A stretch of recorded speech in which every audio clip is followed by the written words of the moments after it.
ধনিয়ার পাতা দিয়ে মুরগির মাংস রান্না করব অনেকভাবে তো শেয়ার করছি। আসসালামু আলাইকুম, সবাই কেমন আছেন? চলেন ভিডিওটা শুরু করি। সবাই কেমন আছেন বন্ধুরা? দোয়া করি সবাই সবসময় ভালো থাকেন। এই দেখেন আজকে হচ্ছে আমি ধনিয়ার পাতা দিয়ে তারপর হচ্ছে একবারে কষা কষা করে মুরগির মাংসটা রান্না করব। তা অবশ্যই ভিডিওটা দেখতে থাকবেন। দেখেন আমি হচ্ছে যে মাংসটার কষাইছি ভালো করে, মশলাটা বেশি করে কষাইছি। তারপর হচ্ছে মাংসগুলো দিয়ে দিলাম। তারপর হচ্ছে মাংসগুলোও বেশ কিছুক্ষণ কষায় তারপরে দেখেন আমি হচ্ছে পানি গরম করে নিয়েছিলাম। ওটা হইতেছে আমি মাংস কষানোর পরে পানিটা দিয়ে দিছি। এরকমভাবে পানি গরম করে দিলে কি হয় যে একটা কাঁচা কাঁচা লাগে, ওইটা লাগে না। যাই হোক, এই দেখেন আমার মাংস রান্নাটা কিন্তু অলরেডি হয়ে গেছে। এখন হচ্ছে আমি ধনিয়ার পাতা দিয়ে আরও বেশ কিছুক্ষণ জাল করে তারপর হচ্ছে মাংসটা নামিয়ে নিব। এইভাবেই কিন্তু এই যে সামনে শীত আসতেছে, আপনারা কিন্তু মুরগির মাংস অবশ্যই ধনিয়ার পাতা দিয়ে রান্না করে খেতে পারেন। অনেক ভালো লাগে, অনেক লাস্টের দিকে দিতে হবে, অনেক টেস্ট লাগে, অনেক মজা লাগে। আমি হচ্ছে যে কালকে রান্না করছিলাম, ওই জন্য আপনাদের সাথে শেয়ার করলাম। আমি কোনো ভালো একটা রান্না হলে আপনাদের সাথে শেয়ার করি, যে আমার ভালো লাগছে অবশ্যই আমার বন্ধুদেরও ভালো লাগবে। সেম এইভাবে রান্না করে খাবেন, অবশ্যই ভালো লাগবে। আর আপুকে কমেন্ট করে কিন্তু অবশ্যই জানাবেন। আর দেখেন এখন কিন্তু বর্ষার সিজন একবারে শেষ। এই ভিডিওটা হইতেছে আমার 7-8 দিন আগের। আমি হচ্ছে মার্কেটে গেছিলাম, দেখি যে একবারে ঝুম বৃষ্টি চলে আসছে।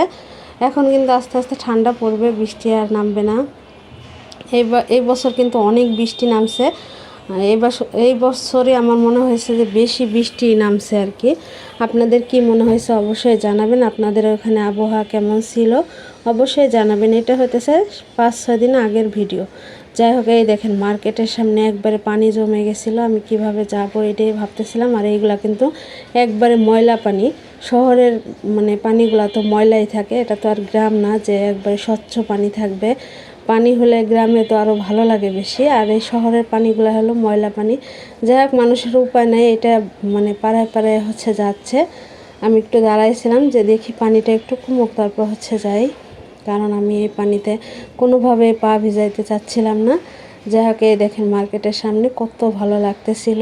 আর হচ্ছে যে এই দেখেন এটা হইতেছে আমি টেলারে চলে আসলাম। আমার হচ্ছে 2টা চাদর ছিঁড়ে গেছে, মাঝখান থেকে ছিঁড়ে গেছে। সাইড থেকে আমি নিয়ে হচ্ছে ওইগুলা দিয়ে আবার কোল বালিশের কাভার বানায় ফেলাইছি।